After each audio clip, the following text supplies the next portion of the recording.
Hi guys! Welcome to Jekotech TV! Smile ka muna dyan! Okay guys, let's go!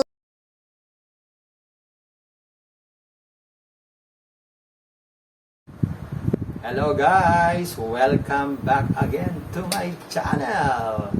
And before we start, please click subscribe button and also the bell button para ma-notify naman kayo kung meron ako mga bagong videos. Okay, this day guys, our topic is about how to repair LCD monitor.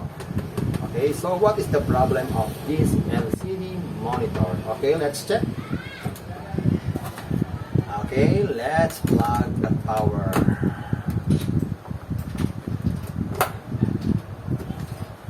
Okay, let's see guys, what is the problem of this. Okay, so the problem guys here is okay, on and off power. Okay, on and off power. Okay, look at this guys. The problem of this LCD monitor is on and off power. Okay, on and off power. So what is the problem in this case? Okay, we will check. Okay, we will check the problem. What is the problem of this LCD? The problem is on and off power. Okay guys, so let's start. So unplug the power.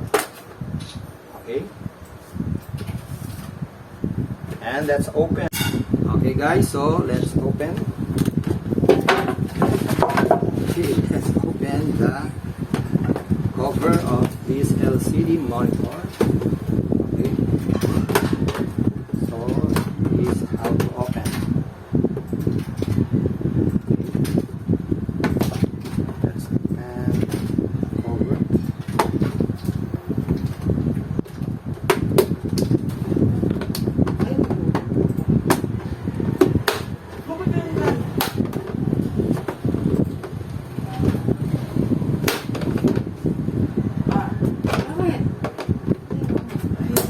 Okay,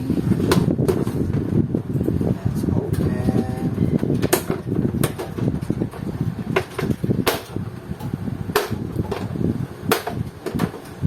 Okay, nice.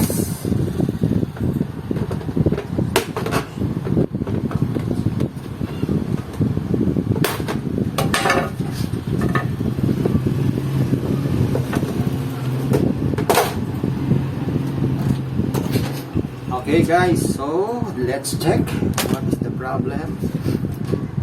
Okay, inside the LCD monitor. Oh, okay guys, so we have here, okay, a capacitor, a bloated capacitor. So look at this guys, we have here a bloated capacitor. Okay, I will show you the bloated capacitor, this one. Okay, so the capacitor is bloated, so we have to replace this capacitor. Okay, so let's try to change the capacitor. Okay, let's try it. Okay, let's try.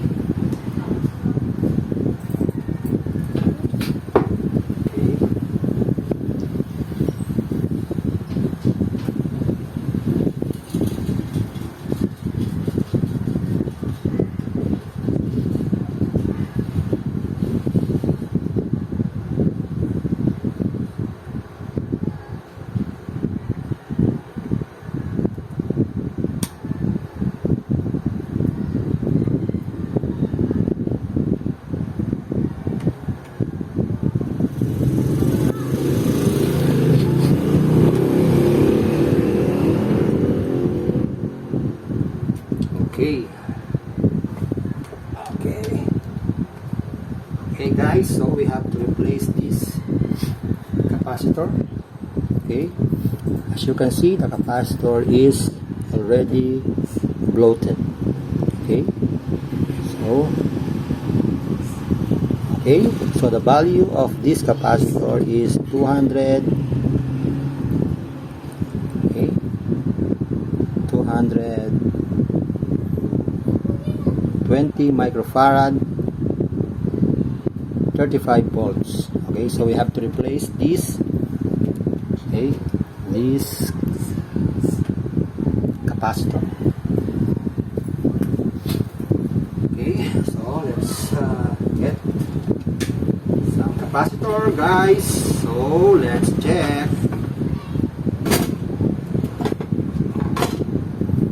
So we have here capacitor.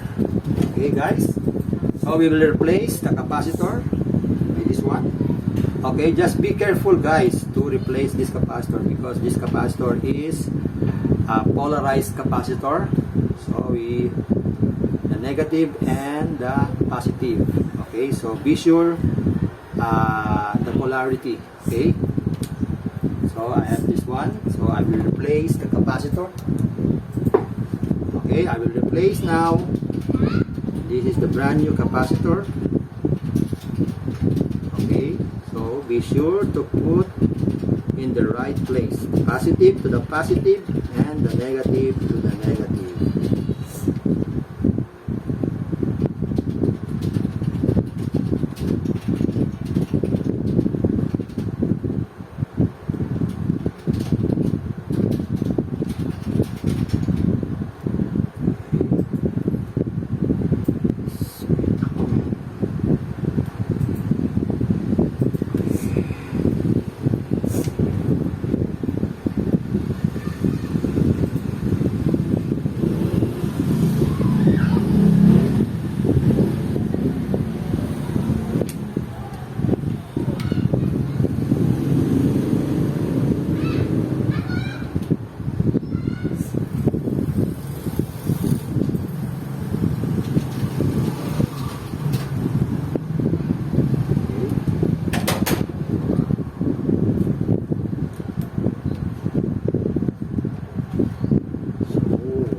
Hard.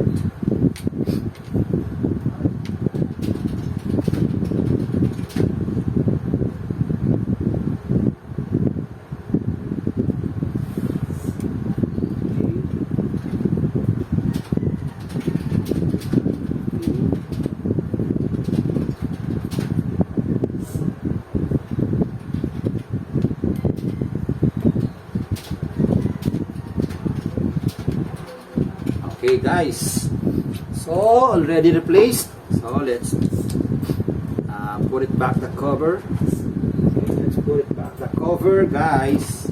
Okay,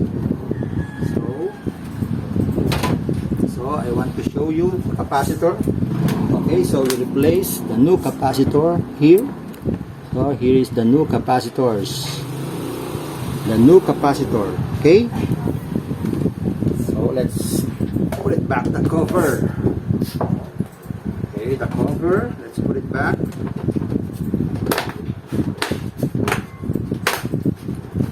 Okay. Okay. Okay, now guys, let's check if the problem was solved by the capacitor, by replacing the capacitor. Okay, now let's check.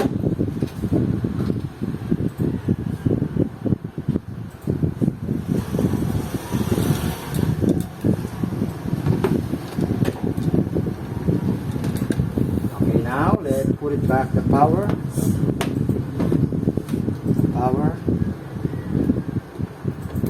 Okay, let's check if the problem is solved. Oh, we have the same problem. Okay, the power is on and off. Okay, so maybe there is still another problem. Okay, we will check. Okay, we will check another problem. So maybe the power pack. Okay, maybe the power pack is also damaged. Okay, so we will check. We will check the power output of the power adapter. Okay, we will check. I will check. Okay, please. Okay, we will check the. Okay, so let's check.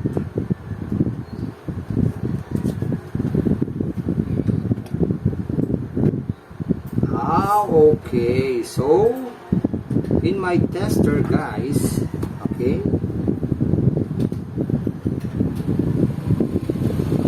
the voltage is not accurate. Okay, so maybe there's still there also problem with this adapter. Okay, so the first problem is the capacitor, the bloated capacitor, and I think 99% this power adapter has a problem. So let's try to replace this adapter. Okay, so let's try to replace. Okay, let's replace. So I have here, guys, I have here spare adapter. So I will try to replace this adapter. Okay, so I will cut the wire. Okay, so I will not use this one anymore. Okay, and I will try this. Okay, this is spare adapter. Okay, so positive, negative to negative, and then positive to positive. Okay, so I have here adapter. Okay, temporarily I will replace the adapter so I can check if this adapter is also damaged. Okay, now let's try it. Okay, please plug the power cord, boy.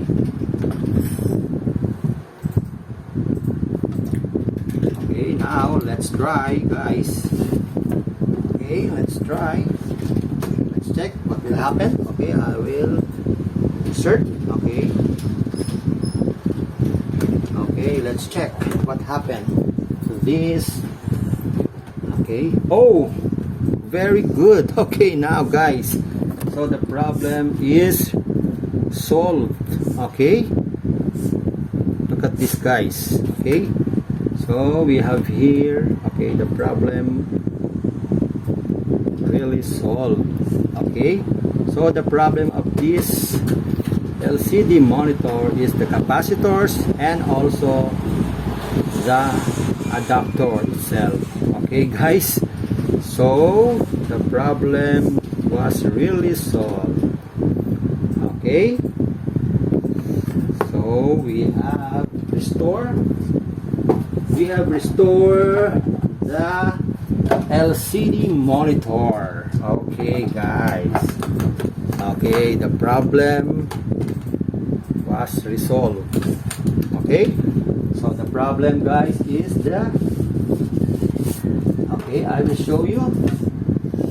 So the problem of this monitor is the, okay, the power adapter. So this is already damaged. Okay, damaged power adapter.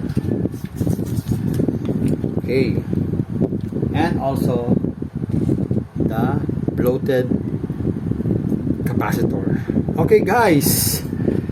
Okay, guys, thank you for your watching. Okay, thank you for watching, and before we go, please click subscribe button and also the bell button. Okay? And also share and like to your friends and to your neighbor. Okay guys? Thank you and see you again to my next video. Bye.